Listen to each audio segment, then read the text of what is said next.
मेरे प्यारे बच्चों, नमस्कार, जय माता दी, जय भारत, सत श्री अकाल, राधा स्वामी, आदाब। सेकंड लेक्चर है ये national income and related aggregates numericals का। चीजें काफी हमने पहले लेक्चर में कवर की थी और पहले लेक्चर से काफी इंप्रूवमेंट आज हमने करने की कोशिश की है सर। मतलब हमारे यहाँ पे सैटरडे और संडे मेला लगता है सर। मेला वो वाला मेला जहाँ पे महंगी चीजें बहुत सस्ती मिल जाती हैं सर। मतलब ये देखिए, ये मैंने अपने कानों में 2 एयरपॉड्स लिए हैं सस्ते। एक चश्मा भी लेकर आया हूं मैं उस मेले से, और आज मैं आपको चश्मा लगाकर पढ़ाऊंगा सर। चश्मा लगाकर, जी बिल्कुल। चश्मा कौन सा चश्मा लगाऊंगा मैं? ज्ञान का चश्मा। देखो, आपको मेरी आंखों में दिख रहा है चश्मा? जी सर, दिख रहा है। बस यही चश्मा मैंने अपनी आंखों में लगाना है। चलिए, ज्यादा समय नहीं खराब करेंगे, स्टार्ट करेंगे हम। स्टार्ट कहां से करेंगे सर? स्टार्ट कहां से करेंगे? स्टार्ट वहां से करेंगे जहां से छोड़ा था। ठीक है जी। प्रैक्टिस के लिए मैंने कल आपको कुछ 3 जो है न्यूमेरिकल्स दिए थे, आपको एज अ होमवर्क दिए थे। पहले हम उसकी कैलकुलेशंस मैं आपको दूंगा। सॉल्व नहीं करेंगे क्योंकि उसमें इतना कुछ करने वाला नहीं है। ठीक है जी। सो ये क्वेश्चन था 3rd, 4th और जो 5th वाला मैंने आपके लिए छोड़ा था। इनकी जो कैलकुलेशंस है, इनकी ये कैलकुलेशंस है। सॉरी, 4th, 5th, 6th है ना? हाँ, 4th, 5th और 6th। आप फटाफट इसका स्क्रीनशॉट ले लीजिए या फिर आंसर्स मैच कर लीजिए। इससे क्या होगा, इससे आप जब भी करने बैठोगे, अगर आपने किया है तो आप क्रॉस वेरीफाई कर दीजिए, और अगर आप करने बैठोगे तो आपको मदद हो जाएगी। ठीक है जी। ये 4th है, ये 5th है और ये 6th है, और ये हमारे जो है आंसर्स भी इससे मैच कर गए हैं। ठीक है जी। चलिए, चीजों को रिवाइज कराएंगे, फिर आगे चलेंगे। 3 कंसेप्ट करे थे कल हमने। Gross minus depreciation is equal to net, domestic plus from -2 is equal to national, और factor cost plus tax minus subsidy is equal to market price. ठीक है जी। सो ये था, ये स्टार्टर था। जब हम जैसे बोलते हैं ना, तो ये स्टार्टर पैक था क्वेश्चंस का। आज जो है, आज हम जो स्टार्ट करने वाले हैं, आज हम स्टार्ट करेंगे 3 मेथड जो मेन कोर्स है इस चीज का, जो मेन मेथड से जिससे हमारे न्यूमेरिकल सॉल्व होंगे। चलिए,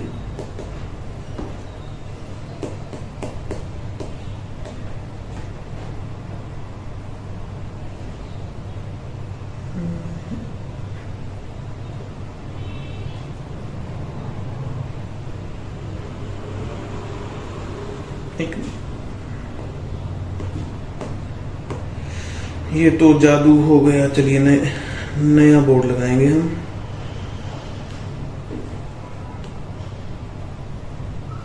हम लगाएंगे नया बोर्ड।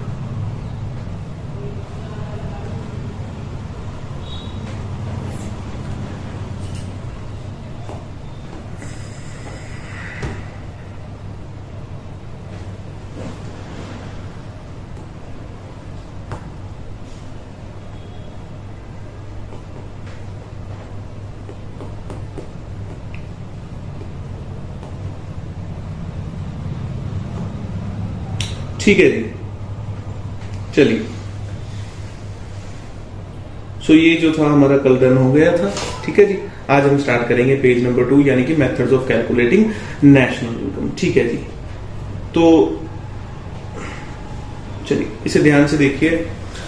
नेशनल इनकम यानी पूरे देश की आमदन कैलकुलेट करने के 3 तरीके बताए गए हैं। पहला है जी इनकम मेथड, यानी कि एनडीपीएफसी निकलेगा इससे। दूसरा एक्सपेंडिचर मेथड, और तीसरा है वैल्यू एडेड मेथड। सर, ये क्या बोल दिया आपने? मेरी बात सुनो बच्चों ध्यान से।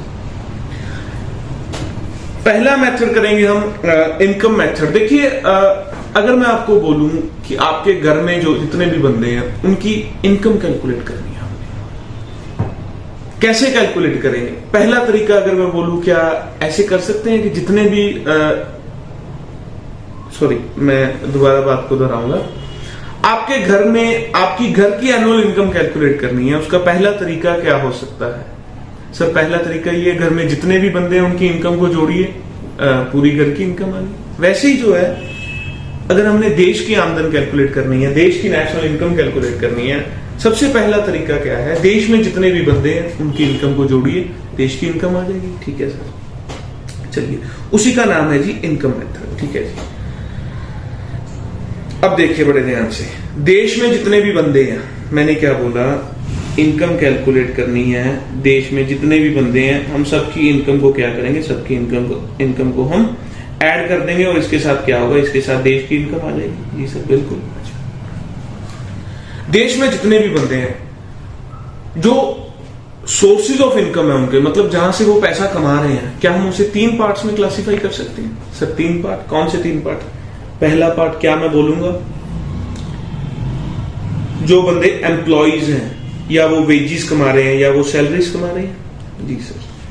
दूसरा पार्ट मतलब बिजनेसमैन है,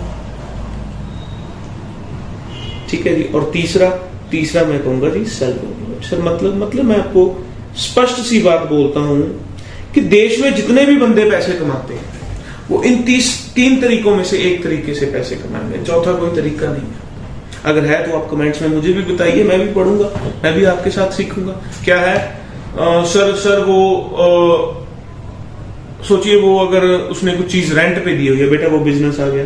सैलरीज की बात क्लियर है। सर वो आपके जैसे छोटी मोटी ट्यूशंस पढ़ा रहा है, बेटा वो सेल्फ एम्प्लॉयड आ गया। हाँ सर, नहीं सर, हमें नहीं सोचा। बस यही बात है, यही हमें इनकम मेथड या एनडीपीएफसी कैलकुलेट करने का मेथड समझाता है। चलिए वापस जाएंगे नोट्स पे, वापस जाएंगे फॉर्मूले पे। ये देखिए, सो इनकम मेथड एनडीपीएफसी निकलेगा, इन 3 चीजों से निकलेगा। COM, सी मतलब कंपेंसेशन ऑफ एम्प्लॉयज, यानी जब हम देश की इनकम कैलकुलेट करनी है, जो जितने भी बंदे देश में जो जॉब्स कर रहे हैं, वो हम इसमें लिख देंगे, उसको बोलेंगे हम कंपेंसेशन ऑफ एम्प्लॉयज। जो बंदे बिजनेस कर रहे हैं उसे बोलेंगे ऑपरेटिंग सरप्लस। ऑपरेटिंग सरप्लस मतलब बिजनेस करके जो सरप्लस हम कमा रहे हैं, जो बिजनेस ऑपरेट करने के बाद हम सरप्लस या प्रॉफिट जो गेन कर रहे हैं। तीसरा आ गया जी मिक्स्ड इनकम ऑफ सेल्फ। चलिए डिटेल में देखेंगे। पहला आ गया जी सी, कंपेंसेशन ऑफ एम्प्लॉयज। एक बात बच्चों याद रखना कि अगर आपको एज इट इज ये वाली वैल्यूज गिवन है इनमें से कोई, तो आपको इनमें से कुछ नहीं देगा। यानी कि एग्जाम में या क्वेश्चन में अगर आपको कंपेंसेशन ऑफ एम्प्लॉयज पूरा का पूरा एज इट इज गिवन है, तो इन चीजों को भूल जाओ, इनसे हमारा कोई लेना देना नहीं। हाँ, अगर ये नहीं गिवन है तो फिर आपको इनके कंपोनेंट्स गिवन होंगे, और इन कंपोनेंट्स को जोड़ के जो है हम सी यानी कि कंपेंसेशन ऑफ एम्प्लॉयज निकाल लेंगे, कंपेंसेशन ऑफ एम्प्लॉयज की वैल्यूज पता करेंगे। अच्छा चलो दोबारा देखते हैं। कंपेंसेशन ऑफ एम्प्लॉयज मतलब जो देश में बंदे जो जॉब कर रहे हैं, या जो वेजेस कमा रहे हैं, जो जिसे हम पंजाबी में दिहाड़ीदार भी बोलते हैं, उन चीजों उन एम्प्लॉयज की, उन वेजमैन की, उन वर्कर्स की जो है हम सी के अंडर लिखेंगे। चलिए देखते हैं क्या है कंपेंसेशन ऑफ एम्प्लॉयज। मतलब एम्प्लॉयज को दी जाने वाला रिवॉर्ड, या उनको दिया जाने वाला उनका फॉर्म ऑफ अर्निंग। ठीक है जी। इसमें क्या क्या आता है जी, वेजेस और सैलरीज इन कैश, जो पैसा कैश में मिलता है, और काइंड। सर और ये क्या लिख दिया सर, इसका मतलब wages and salaries in cash और काइंड मतलब अगर सपोज करो मेरी ये कपड़े की फैक्ट्री है, और मैंने जो एम्प्लॉयज रखे हुए, मैं उनको बोलता हूं कि आपको सर 12,000 तो मैं दूंगा, साथ में एक मंथ में एक आपको शर्ट भी मैं फ्री दूंगा। तो देखिए कहीं ना कहीं अगर मैं उनको शर्ट ना दूं, उसकी मार्केट वैल्यू तो है। वो शर्ट अगर मैं बाजार में बेचूं तो उसकी भी कुछ ना कुछ मार्केट वैल्यू तो आएगी, है ना। और इसलिए बोलेंगे कि 12,000 तो सैलरी है, प्लस लेट सपोज कि शर्ट की जो कॉस्ट है वो है 350। सो पहला कंपोनेंट जो हो जाएगा वो हो जाएगा 12,350।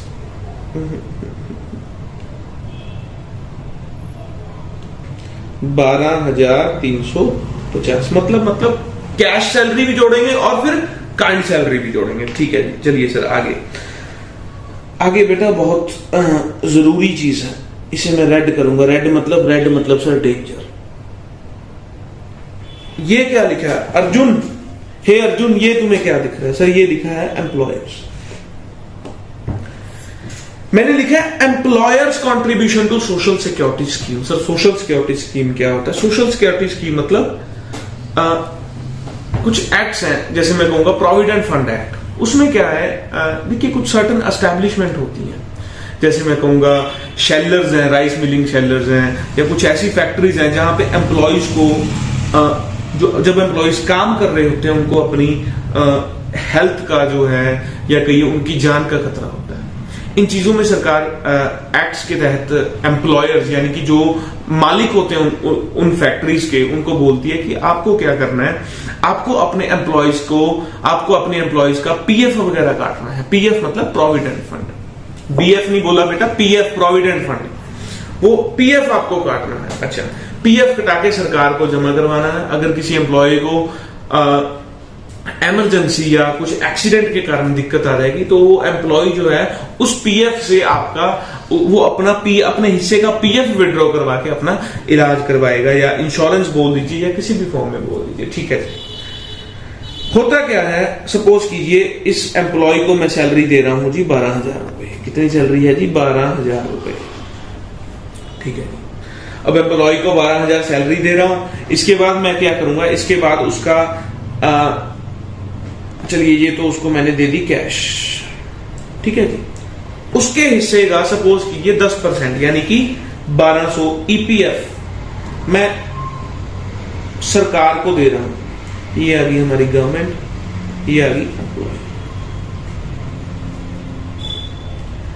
यानी कि 1200।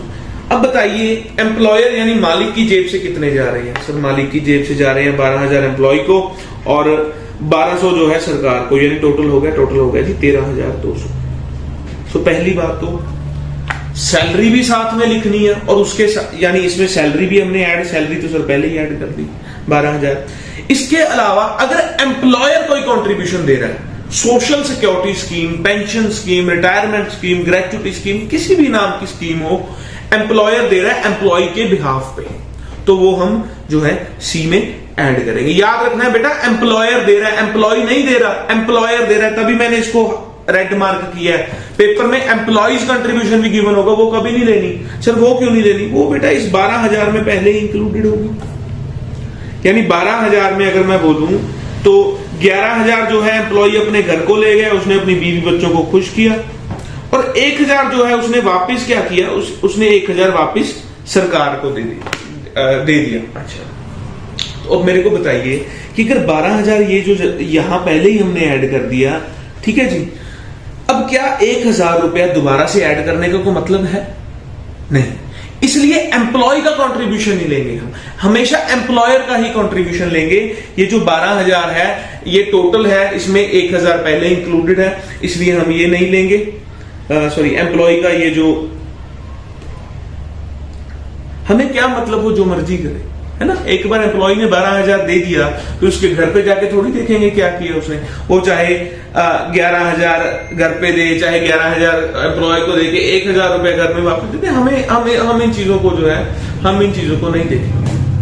ठीक है, चलिए। सो मैं क्या बोला, बेसिक वेजेस या बेसिक सैलरीज, उसके बाद हम क्या ऐड करेंगे, उसके बाद हम ऐड करेंगे 10% सॉरी एम्प्लॉयर्स कंट्रीब्यूशन, यानी जो अपना वो एम्प्लॉय जो है, जो एम्प्लॉयर जो है एम्प्लॉय के बिहाफ पे जो कंट्रीब्यूट कर रहा है, सरकार को जमा करवा रहा है, सरकार को डिपॉजिट करवा रहा है, ताकि क्या किया जाए, ताकि इन फ्यूचर उसमें उसको कभी दिक्कत आए तो विड्रॉ कर पाए। सो मैंने क्या बोला, मैंने बोला सी यानी कंपेंसेशन ऑफ एम्प्लॉयज, उसमें क्या क्या ऐड करना है, पहले वेजेस एंड सैलरीज, ठीक है जी, जो बेसिक वेजेस होता है, उसके बाद हम ऐड करेंगे एम्प्लॉयर्स कंट्रीब्यूशन, यानी कि जो एम्प्लॉयर एम्प्लॉय के बिहाफ पे कंट्रीब्यूशन कर रहा है, और तीसरा आ गया जी बोनस एक्सेट्रा। बोनस मतलब एडिशनली, सपोज कीजिए दिवाली थी, दिवाली पे क्या हुआ, एम्प्लॉयर जो है, जो मालिक है, वो खुश हो गया, वो कहता हाँ बेटा तुमने बहुत अच्छा काम किया, तो बहुत अच्छा काम किया, चल ये ले मेरे से 2,000 रुपए एक्स्ट्रा ले ले। ठीक है जी। सो इसमें ये 2,000 रुपए क्या है, ये एम्प्लॉयर की जेब से निकले, किसके लिए निकले, एम्प्लॉय के लिए निकली, तो बेटा ये भी तो यहाँ पे ऐड होंगे। सो 2,000 रुपए हम ऐड कर देंगे, टोटल बन जाएगा 15,200। मेरी बात समझ गए? मतलब एम्प्लॉयर अपनी जेब में से जब पैसा निकालेगा, आपको एक बात याद रखनी है, एम्प्लॉयर अपनी जेब में से जब पैसा निकालेगा अपने एम्प्लॉय के लिए, अपने मजदूर के लिए, अपने लेबर के लिए, तो वो सारा कुछ सी में आ जाएगा, चाहे वो पैसा निकाले, चाहे वो चावल, चीनी या इन काइंड दे कुछ। ठीक है जी, चलिए ये था कंसेप्ट हमारा सी का। आगे आ गया सर ओ मतलब ऑपरेटिंग सरप्लस, मतलब ये तो हुआ सर सैलरी वाले बंदे का, ये हुआ बिजनेस का,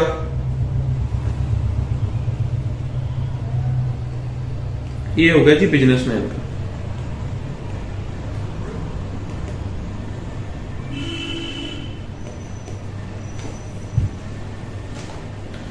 ठीक है जी। तो ये हो गया बिजनेसमैन आदमी का, बिजनेसमैन इंसान का। चलिए अब बिजनेसमैन जो है किस किस तरीके से कमाता है सर? बिजनेसमैन तो बहुत कमाता है सर, आप भी तो बिजनेसमैन हो। बेटा मैं कहाँ बिजनेसमैन हूँ, मैं तो एक छोटा सा इंसान हूं, मैं तो 2 वक्त की रोटी खाता हूं। क्या बोले हो इसको?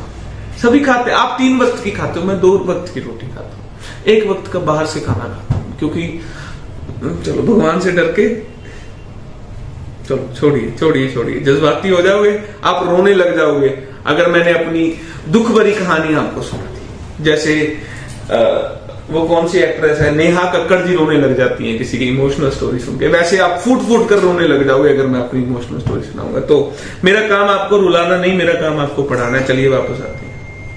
सो ओ आ गया जी ऑपरेटिंग सरप्लस। अच्छा, यानी बिजनेसमैन का जो था, बिजनेसमैन कहां से पैसा कमाता है? बिजनेसमैन सर चलिए प्रॉफिट कमाता है, ठीक है।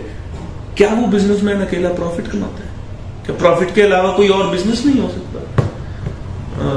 नहीं सर, हमें तो नहीं लगता। बेटा ये देखो, रेंट रॉयल्टी, सपोज कीजिए कोई रियल्टर है, उसका काम ही यही है, वो सुबह उठ जाता है, 3-4 जो अपने फ्लैट्स हैं या जो 3-4 उसकी इमारतें हैं या जो भी है, वट जो मर्जी नाम से उसको बुलाओ, अगर उसका काम ही रेंट पे देना है तो प्रॉफिट थोड़ा ना हुआ। मेरी बात समझ रहे हो? यानी कि बिजनेसमैन का सोर्स ऑफ इनकम अकेला प्रॉफिट नहीं है, उसके अलावा ये 2 चीजें नहीं है। पहला आ गया जी रेंट मतलब जो किराया वो जो किराया बिजनेसमैन अपनी एज इनकम कमाता है, वो बिजनेसमैन जिसका काम है चीजों को सिर्फ रेंट पे देना। ठीक है जी। रॉयल्टी क्या होती है? बेटा एक सरल सी भाषा में बताऊं, रॉयल्टी होती है इंटेलेक्चुअल चीजों को जब हम रेंट पे देते हैं। सर मतलब सपोज कीजिए मेरे पास कोई बुक है, आज मैंने बुक लिखी और बुक जो पब्लिशर को मैंने दे दी कि आप इसको पब्लिश कीजिए, आप इस बुक से पैसा कमाइए, और जितनी एक टाइप का मैंने अपने जो इंटेलेक्चुअल राइट्स है, मैंने बुक में जो अपनी मेरी वर्डिंग है, बुक में जो मेरे कंसेप्ट है, मैंने पब्लिशर को रेंट पे दे दी कि आप जितनी बुक्स बेचोगे मेरे को एक बुक्स के पीछे 100 रुपए दे दीजिए। यानी अगर आप एक बुक पब्लिश करो या एक बुक बेचो, मेरे को एक बुक सेल करो तो मेरे को 100 रुपए दे देना। तो वो क्या हो गया? वो हो गया रॉयल्टी। मतलब सरल भाषा में royalty is a form of rent for things with intellectual rights. ठीक है। जैसे मैं बोल दूं कि और एग्जांपल लीजिए, और एग्जांपल मतलब रॉयल्टी एक किस्म की परमिशन है। ठीक है जी। इंटेलेक्चुअल राइट्स में नहीं बोलूंगा, अकेला मैं बोलूंगा परमिशन। यानी मैं किसी को परमिशन दे दूं कि आप मेरे एरिया में से मिट्टी निकाल लीजिए, जहां मेरा जो फील्ड है 1-2 एकड़ है उसमें से आप मिट्टी निकाल दीजिए। तो वो क्या है? वो रेंट पे तो नहीं दिया मैंने, बट मैंने उसको परमिशन दे दी। So permission, intellectual rights, by whatever name it is called, वो रॉयल्टी है। चलिए वो हमारा काम नहीं है। आपको कभी भी पेपर में ऐसे नहीं पूछेंगे रॉयल्टी क्या है, आपको सिर्फ क्वेश्चन में जो गिवन होगा आपको उसकी वैल्यू ऐड करनी है। चलिए दोबारा से आइए। ऑपरेटिंग सरप्लस मनी यानी बिजनेसमैन का कमाए जाने वाला पैसा। बिजनेसमैन 3 तरीके से कमाता है, एक तो रेंट या फिर रॉयल्टी, दूसरा आ गया जी इंटरेस्ट मतलब इंटरेस्ट ऑन कैपिटल, फाइनेंशियल्स होते हैं, उनकी इनकम क्या होती है? उनकी इनकम होती है सर इंटरेस्ट, बस वो हो गया जी इंटरेस्ट। तीसरा आ गया जी प्रॉफिट। देखिए प्रॉफिट ये उस चिड़िया का नाम है। नहीं सर प्रॉफिट चिड़िया नहीं है बेटा, प्रॉफिट एक चिड़िया है। ये उस चिड़िया का नाम है जब भी एग्जामिनर आपको क्वेश्चन डालेगा पेपर में या टेस्ट में या स्कूल में या कभी भी आपको क्वेश्चन दिया जाएगा, टारगेट उसका होगा मतलब ये मेथड का अगर क्वेश्चन आपको आएगा तो उसका टारगेट होगा कि आपको प्रॉफिट नाम का जो कंसेप्ट है उससे चीजों को मिक्स करके दिया जाए, उससे चीजों को कॉम्प्लिकेटेड करके दी जाए। मतलब प्रॉफिट जितना जैसे हमारे ऊपर वाले 2 कंपोनेंट्स थे रेंट या रॉयल्टी, इसमें कभी आपको कोई कंफ्यूजन नहीं होगी। एज इट इज गिवन होगा, रेंट गिवन होगा, रॉयल्टी गिवन होगी या इंटरेस्ट गिवन हो गया। प्रॉफिट अगर गिवन होगा तो उसके साथ कुछ कंप्लेक्शंस भी गिवन होंगे। सर कंप्लेक्शन मतलब कंप्लेक्शन ये देखिए,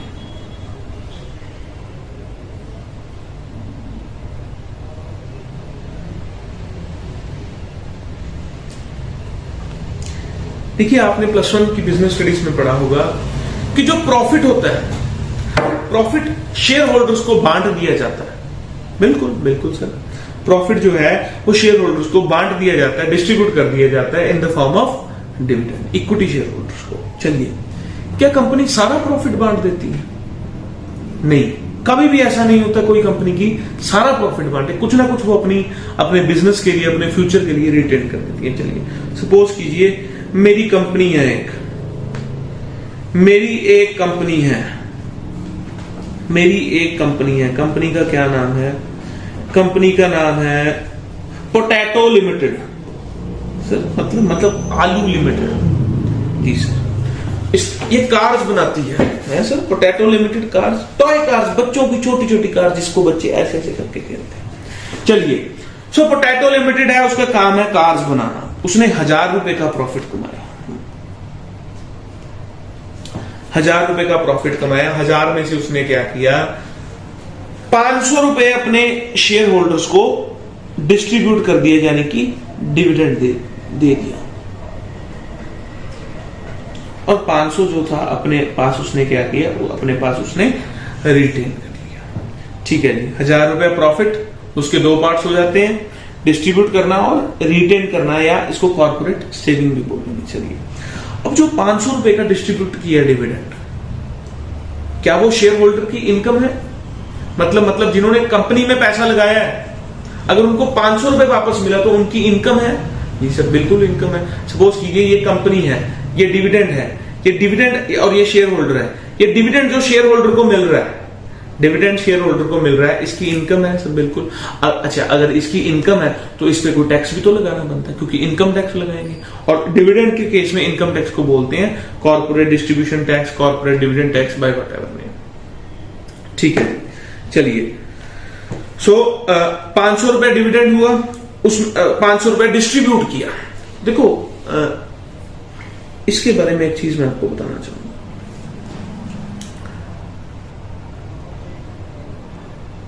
एक मिनट,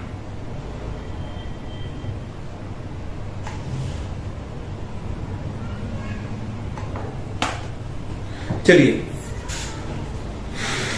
कहा था मैं? डिस्ट्रीब्यूट कर दिया जो 500 का था। हाँ जी, आज से देखिए थोड़ा सा ना ये इनकम टैक्स का एक्सट्रैक्ट मैं आपको बताना चाहूंगा। चीजें जो है, चलिए, डिविडेंड की चर्चा कर रहा था मैं आपसे। पहले चीजें कैसी थी? पहले सरकार क्या बोलती थी, या अब सरकार क्या बोलती है? सरकार कहती कंपनी को, कंपनी मेरी बात सुन, अगर तूने 500 रुपए डिविडेंड देना है, 500 के 2 हिस्से कर ले। एक वो जो तेरे बंदों की इनकम है, और एक वो जो मेरा टैक्स है। यानी सरकार ने कंपनी को बोला कि इसके 2 हिस्से करो, 2 हिस्से करने के बाद एक जो हिस्सा है वो हिस्सा दे दो उन बंदों को जो उनकी इनकम है, और जो मेरा टैक्स बनता है उनकी इनकम पे वो मेरे को काट के पहले ही दे दे तू। मेरे को नहीं भरोसा वो बंदे जिनको तू डिविडेंड दे रहा है कल को वो भाग जाए, कल को वो सारे पैसे खा जाए, और जब मैं उनके पास टैक्स लेने जाऊं कहीं है नहीं, उल्लू बनाया, बेइज्जती कराई, जैसे हम छोटे छोटे करते थे। इसलिए कंपनी सरकार क्या बोलती है कि तू ऐसे कर, अगर तेरी 500 रुपया इनकम है और 10% डिविडेंड पे टैक्स है, तो इन बंदों को 450 दे दे और मेरे को 50 मेरे अपने दे दे। वो अपने घर पे राजी, वो अपने घर पे राजी। बोलते हैं ना, मियाँ बीबी राजी तो क्या करेगा काजी। वैसे ही 450 रुपए तू उन बंदे को दे दे, और मेरा 50 रुपए टैक्स है जो मेरे को दे दे। ठीक है जी, उसी चीज को मैं यहाँ पे लिखने जाऊंगा, 50 और 450। चलिए, ये थी डिविडेंड की, ये थी प्रॉफिट की कहानी। अच्छा, यानी अब क्या है? अब चीजों को पैक करते हैं। क्वेश्चन में या तो आपको 1000 रुपया प्रॉफिट दिया जाएगा, वैसे ज्यादातर केसेस में नहीं दिया जाएगा, ठीक है, क्योंकि आप +2 में हो, चीजों को आपको समझना आना चाहिए, ठीक है। और मेरे अकॉर्डिंग जो है डायरेक्ट ऐसे 1000 रुपया प्रॉफिट पेपर में नहीं दिया जाएगा, या क्वेश्चंस में नहीं दिया जाएगा। चलिए, 1000 रुपया नहीं गिवन। उसके बाद आपको ऐसी इंफॉर्मेशन गिवन होगी। क्या गिवन होगी सर? ये दिया हो सकता है, रिटेन अर्निंग्स गिवन हो। तो आपको क्या करना है, जितने भी कंपोनेंट्स हैं उनको ऐड कर देना ठीक है जी। और उसका टोटल जो है, टोटल आपको प्रॉफिट दे देना, यानी कि 500 डिस्ट्रीब्यूट किया था और 500 सेव किया था। इसका आगे कोई झंझट नहीं है, इसका आगे दो पार्ट्स हो जाएंगे, 50 और 450। ठीक है जी। चलिए, क्या हम यहां से एक फॉर्मूला डिराइव कर सकते हैं? फॉर्मूला लिख भी लेंगे यहां पे।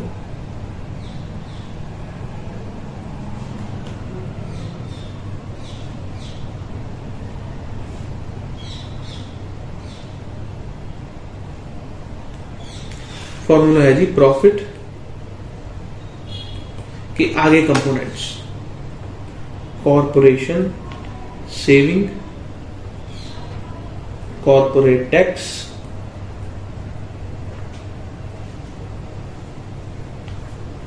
और डिविडेंड। ठीक है जी। बट मैं आपको क्या सजेस्ट करूंगा, आप चीजों को इस फॉर्म में याद कीजिए रेदर देन वो फॉर्मूला लिखने को, क्योंकि कई बार क्या हो सकता है, कई बार आप चीजों को ऐसे याद कीजिएगा,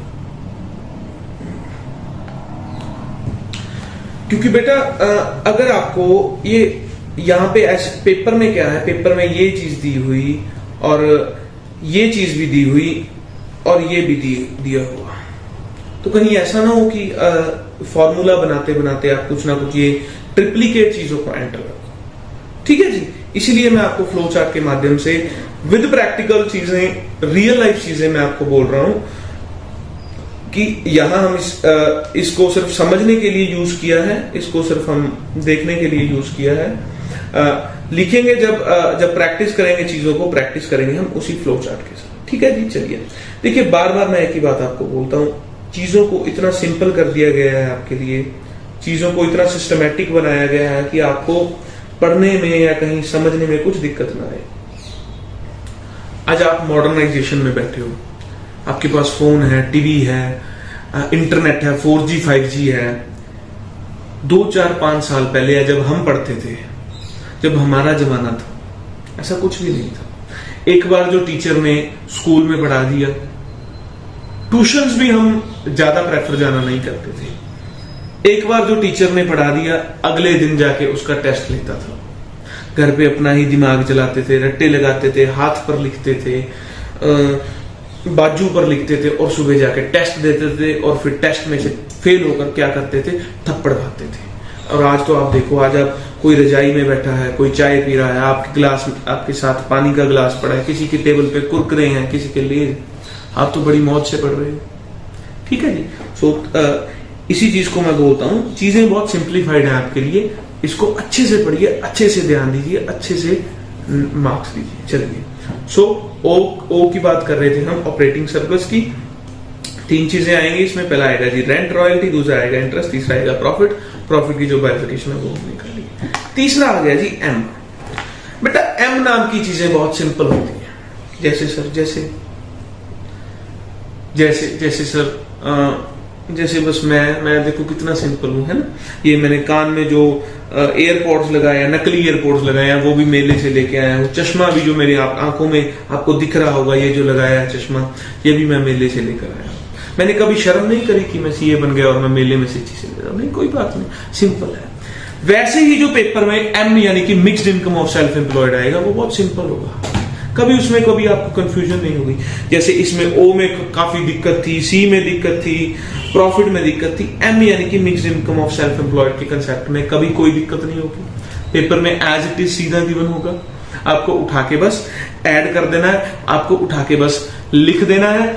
और जो है अगर नहीं गिवन, अगर एम यानी कि mixed income of self employed की वैल्यू नहीं गिवन है, तो आपको उस चीजों को इग्नोर कर देना। याद रखना बेटा, सूरज 2 बार चढ़ जाएगा दिन में और 2 बार छुप जाएगा, कभी एम यानी कि mixed income of self employed में कोई दिक्कत नहीं आएगी, एज इट इज गिवन होगा। ये तो कहते हैं ना, सोने पे सुहागा है। अगर एम आ गया तो भगवान का नाम लेना, फिर मेरे को याद करना और चुपचाप इसकी वैल्यू डाल देंगे। चलिए जी, सो आज हमने करा है sir income method. Income method से क्या निकलता है, एनडीपीएफसी निकलता है। एनडीपीएफसी मतलब, एक मिनट, ठीक है जी, एनडीपीएफसी निकलता है। एनडीपीएफसी निकालने के निकालने के लिए हमें क्या करना है, हमें सारी वैल्यूज को ऐड करना है। कौन कौन सी वैल्यूज को, 3 वैल्यूज है सर। सी से कंपेंसेशन ऑफ एम्प्लॉयज, इसमें क्या क्या आ गया, इसमें सैलरीज आ गई, पेंशन स्कीम आ गई और बोनस आ गया जो दिवाली पे एम्प्लॉय देता है। उसके बाद आ गया जी ओ मतलब ऑपरेटिंग सरप्लस। ऑपरेटिंग सरप्लस में आ गया जी रेंट, इंटरेस्ट, प्रॉफिट। और तीसरा जो है, तीसरा आ गया जी हमारा mixed income of self employed, यानी कि सबसे सिंपल चीज। चलिए प्रैक्टिस करें 2-3 न्यूमेरिकल्स की। फॉर्मूलाज हमारे पास है, सब कुछ हमारे पास है, प्रैक्टिस करते हैं। आइए न्यूमेरिकल्स।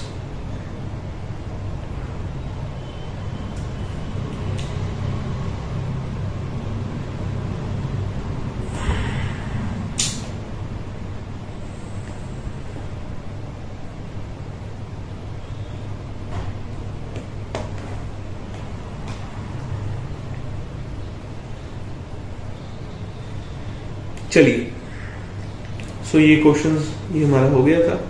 अब देखिए ये questions. From the following data calculate GDPFC and net factor income for abroad. ये नहीं हम करेंगे अभी, ठीक है जी, थोड़ा टेक्निकल है इसे।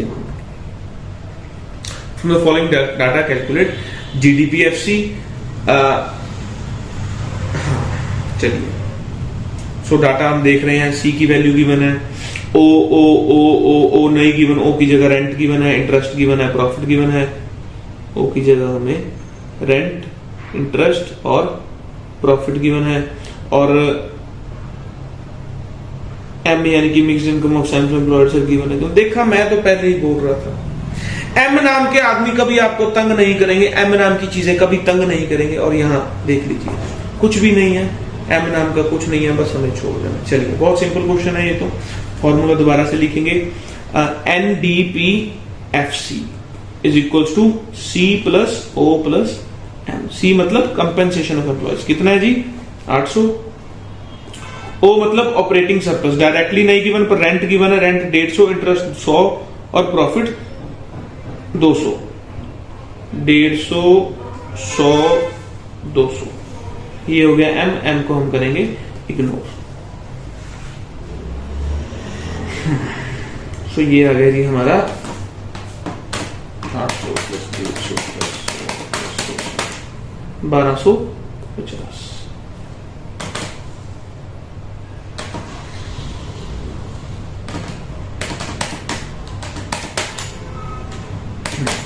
तो ये किसकी वैल्यू आ गई, ये आ गई जी हमारा एनडीपीएफसी। चलिए अब दोबारा क्वेश्चन को पढ़िए। From the following data calculate GDPFC, यानी हमें जीडीपीएफसी और हमारा जो फॉर्मूला इनकम मेथड, उससे हम क्या पता करते हैं, उससे हम पता करते हैं सर जो घर में बंदे रहते थे उनकी इनकम, यानी कि डोमेस्टिक इनकम। चलिए सो एनडीपीएफसी आ गया। अब हम कैलकुलेट करना है जी, हमें कैलकुलेट करना है जीडीपीएफसी। बड़ा ही सिंपल है ये तो सर। चलिए ऐसे लिख देंगे चीजों को, इसे हम यहां से हटाएंगे। एनडीपीएफसी, चलिए अब FC, FC, P, P, D, D, difference किस बात का है, एन का है।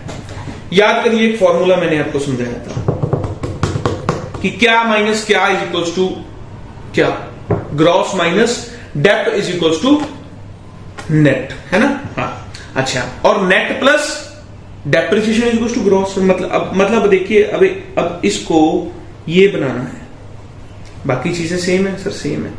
एन को जी बनाना है। एन को जी कैसे बनाएंगे, वापस आ जाइए फॉर्मूले में, मैं आपको अगर आप नहीं याद कर पा रहे, देखिए gross is equal to net plus depreciation, यानी कि यहां हमारे पास नेट है। कहां गया नेट, कहां गया बेटा सर, नेट तो हमारे खून में है, नेट बिना तो हमारा गुजारा नहीं बेटा। वो नेट नहीं, ये वाला नेट, ये रहा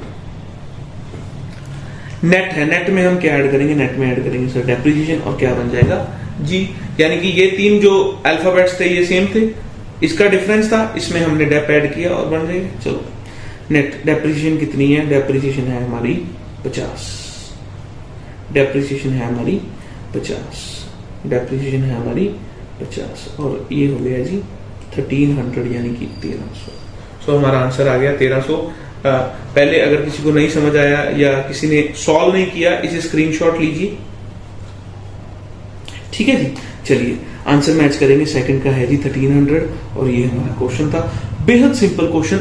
ऐसे क्वेश्चन जो है इसी लेवल के क्वेश्चन फॉर्मूलेज जो है सारे इसी लेवल के हैं।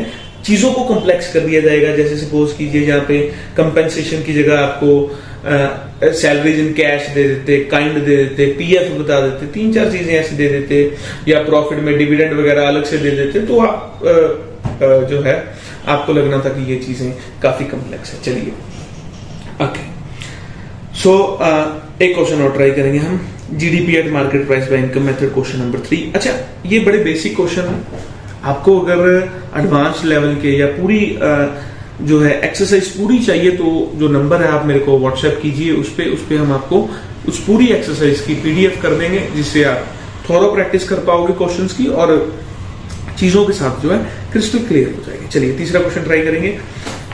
जीडीपी एमपी निकालना है। सबसे पहले हम लिखेंगे एनडीपीएफसी, जो हमारा फॉर्मूले से निकलता है C plus O plus M. Okay, C की वैल्यू है जी 120, ओ की गिवन है, ओ की नहीं गिवन है, ओ की नहीं गिवन, ओ की नहीं गिवन। अरे सर इसमें तो ओ की वैल्यू नहीं है सर, अब क्या करें? कोई बात नहीं बेटा, एक्सपोर्ट नेक्स्ट इनकम,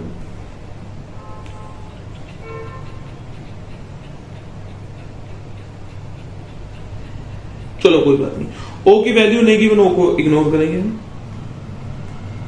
और एम है जी मिक्स्ड इनकम 140, ठीक है जी, इसको हटाएंगे। चलिए एनडीपीएफसी आ गया जी, एनडीपीएफसी आ गया आपका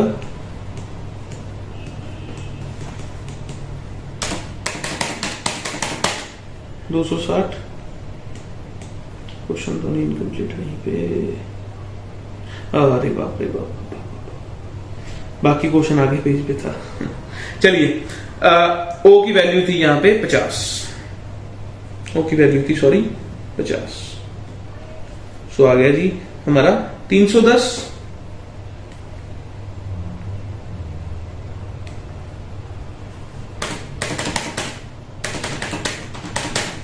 ये क्या आ गया जी, ये आ गया हमारा एनडीपीएफसी। चलिए क्वेश्चन दोबारा से पढ़िए, क्वेश्चन में क्या चाहिए हमें? Calculate GDP MP, GDP at market price, यानी कि जीडीपी एमपी। चलिए अब हमें चाहिए क्या? हमें चाहिए सर जीडीपी एमपी।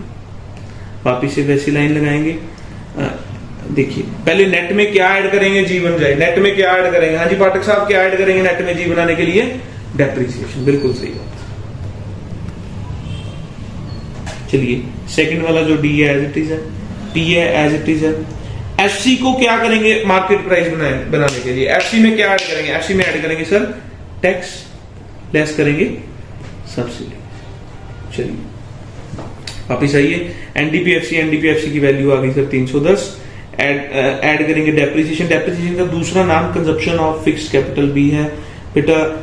ये मैं आगे डिस्कस करूंगा ये चीज भी, क्यों इसे कंजप्शन ऑफ फिक्स्ड कैपिटल बोलते हैं और क्या सारी चीजें हैं, ठीक है जी। पर दूसरा नाम इसका आप याद रखिए, कंजप्शन ऑफ फिक्स्ड कैपिटल, यानी कि ऐड करेंगे हम 40 और इसके बाद टैक्स ऐड करेंगे। टैक्स मतलब सर जीएसटी, इनडायरेक्ट टैक्स, कुछ ऐसा। इनडायरेक्ट टैक्स आ गया जी 45 और लेस करेंगे सब्सिडी आ गई जी 10, ठीक है जी। 310 प्लस 40 प्लस 45 माइनस 10, आंसर आ गया जी आपका 385, यानी कि आंसर आपका मैच कर रहा है जी 385, ठीक है जी। फटाफट फोटो लीजिए इसका, ठीक है चलो। सो बेटा आज हमने क्या करा? आज हमने इनकम मेथड किया है, ठीक है जी। पैकअप करेंगे चीजों को। 40 मिनट की क्लास ऑलरेडी हो चुकी है। मैं फिर आपको एक चीज सजेस्ट करना चाहूंगा कि अगर आपको मेरी स्पीड स्लो लगती है तो कृपया इसे 1.25, 1.5 जो भी आपके YouTube पे ऑप्शन है उसको स्पीड अप करिए और चीजों को समझिए, ठीक है जी। क्योंकि मैं ये एक्सपेक्ट करता हूं कि आपका बिगिनर लेवल है, आपका पहला लेवल है। अगर आपने 1-2 बार पहले ये वीडियो देख चुके हो, आप तीसरी बार देख रहे हो या प्लूरल टाइम देख रहे हो, तो आपको क्या करना है? आपको बस फास्ट फॉरवर्ड पे जो चीजें चला देनी है। चलिए जी रिवाइज करेंगे और फिर चीजों को पैकअप करेंगे। वही एक मैसेज मैं आपको दूंगा, जिसके बाद जो है हम आपको टाटा बाय बाय करेंगे। चलिए आज हमने क्या करा सर? आज हमने करा इनकम मेथड। इनकम मेथड मतलब अगर देश के लोगों की इनकम डिसाइड करनी है, मतलब देश की इनकम डिसाइड करनी है, तो जो देश में जितने भी बंदे रहते हैं उनकी इनकम को जोड़ दिया जाए तो क्या बन जाएगा, वो बन जाएगा सर पूरे देश की इनकम। चलिए, देश की इनकम निकालने के लिए या जो देश में बंदे काम करते हैं उनकी इनकम निकालने के लिए 3 तरीके हैं, मतलब हमें जो है डाटा को 3 पार्ट्स में क्लासिफाई करते हैं, मतलब जो देश में बंदे काम कर रहे हैं वो 3 तरह का काम कर रहे हैं, तो या बिजनेसमैन या सैलरीज या फिर सेल्फ एम्प्लॉयड। चलिए पहले आ गया जी सैलरीज वाला। सैलरीज वाले में क्या आएगा, वेजेस और salaries in cash and kind. फिर आएगा एम्प्लॉयर्स की कंट्रीब्यूशन, एम्प्लॉय की कभी नहीं लेनी, ठीक है, जिसे रेड मार्क भी किया था। और फिर पेंशन, रिटायरमेंट या बोनस, इन चीजों की सारी उसकी जो वैल्यू है, ठीक है जी। फिर आ गया जी ओ यानी कि ऑपरेटिंग सरप्लस यानी कि बिजनेसमैन की कंट्रीब्यूशन। उसमें क्या आ जाएगा, रेंट, रॉयल्टी, इंटरेस्ट और प्रॉफिट। प्रॉफिट में थोड़ी सी झंझनाहट है, जैसे सेंसोडाइन की एडवर्टीजमेंट में बोलते हैं कि दांतों में झंझनाहट है, वैसे मैं बोलूंगा कि इनकम मेथड के प्रॉफिट में झंझनाहट है। झंझनाहट क्या है, झंझनाहट है जी प्रॉफिट के आपको 2 पार्ट है, डिस्ट्रीब्यूटेड रिटेन अर्निंग या कॉर्पोरेट सेविंग। डिस्ट्रीब्यूटेड मतलब डिविडेंड या टैक्स दे दिया जाएगा, और जो है रिटेन अर्निंग मतलब वो कभी दिक्कत नहीं। लास्ट आ गया जी एम मतलब मिक्स्ड इनकम ऑफ सेल्फ, ठीक है जी। चलिए, इसके बाद हम 2 न्यूमेरिकल्स किए थे। फिर से एक बात मैं रिपीट कर रहा हूँ, आपकी जो आपको स्कूल्स वगैरह में बुक्स प्रिस्क्राइब करते हैं आप न्यूमेरिकल्स, तो उसमें से भी प्रैक्टिस कर सकते हो, या कोई भी बुक जो है उसमें प्रैक्टिस कर सकते हो न्यूमेरिकल्स। अगर फिर भी आपको लगे कि नहीं है, आपके पास कोई सोर्स नहीं है, तो आप हमें व्हाट्सएप कर सकते हो, हम चीजों को, हम वर्कबुक को या वर्कशीट जो भी आपके लिए अवेलेबल कर देंगे एज सून एज पॉसिबल, ठीक है जी। चलिए, 2 लेक्चर्स हमारे हो गए। मेरी कोशिश होगी कि तीसरे लेक्चर में ये टॉपिक खत्म कर दिया जाए, अदरवाइज 4th लेक्चर में तो हो जाएगा। एक इसके अलावा चीजें मैं आपको बताना चाहूंगा कि थ्योरी कहीं ना कहीं अभी जो है इसकी मैं नहीं करवाऊंगा। थ्योरी का लेक्चर जो है कुछ समय रुक के रिकॉर्ड किया जाएगा, क्योंकि इसके बाद हम AT and its कंपोनेंट्स की ओर चलेंगे। उसमें जो प्रैक्टिकल कंसेप्ट है, उसके जो डायग्राम्स है, उनके लिए मैं आपको मतलब अगली जो हमारी रिकॉर्डिंग्स होगी उस लेक्चर्स के लिए होगी। थ्योरी का लेक्चर मैं जरूर दूंगा आपको। थ्योरी में रीजनिंग भी है, real GDP, nominal GDP, GDP and welfare, वो सारी चीजों का लेक्चर जरूर मैं आपको दूंगा। बट एक बार मेरा फोकस है न्यूमेरिकल्स या की एरियाज पे, ठीक है जी। चलिए बेटा, एक बात जिंदगी में याद रखना कि कहीं अगर आपको कभी भी आप दुखी महसूस करो, कभी ये मत सोचना कि आपको ये दुख जो है किसी बंदे ने दिया या किसी इंसान ने दिया। सर मतलब ये मेरे को एक बात बताओ कि जब हम बीमार होते हैं हम कहाँ जाते हैं? सर हम डॉक्टर के पास जाते हैं। तो डॉक्टर जो मेडिसिन देता है, क्या उस मेडिसिन का टेस्ट कभी मीठा होता है या कड़वा होता है? नहीं सर, वो तो बहुत कड़वी होती है। उसी तरीके मैं आपको बोलूंगा कि कहीं अगर आपकी जिंदगी में कहीं अगर आपकी जो डेली रूटीन की लाइफ है उसमें कुछ अप्स एंड डाउन है या कुछ अबनॉर्मैलिटीज है, तो उसे ठीक करने के लिए भगवान आपको मेडिसिन देता है। उस मेडिसिन को दुख बोलते हैं। जैसे डॉक्टर की दी हुई मेडिसिन कड़वी होती है, वैसे भगवान का दिया हुआ दुख भी कड़वा होता है। अगर आप एक बार उस मेडिसिन को खा के मेडिसिन का कोर्स पूरा करते हैं तो आप ठीक हो जाते हैं। उसी तरीके मैं बोलूंगा, अगर भगवान की दी हुई दुख को अगर आप अंडरगो करोगे तो चीजें जो हैं बिल्कुल नॉर्मल हो जाएंगी और सब ठीक हो जाएगा।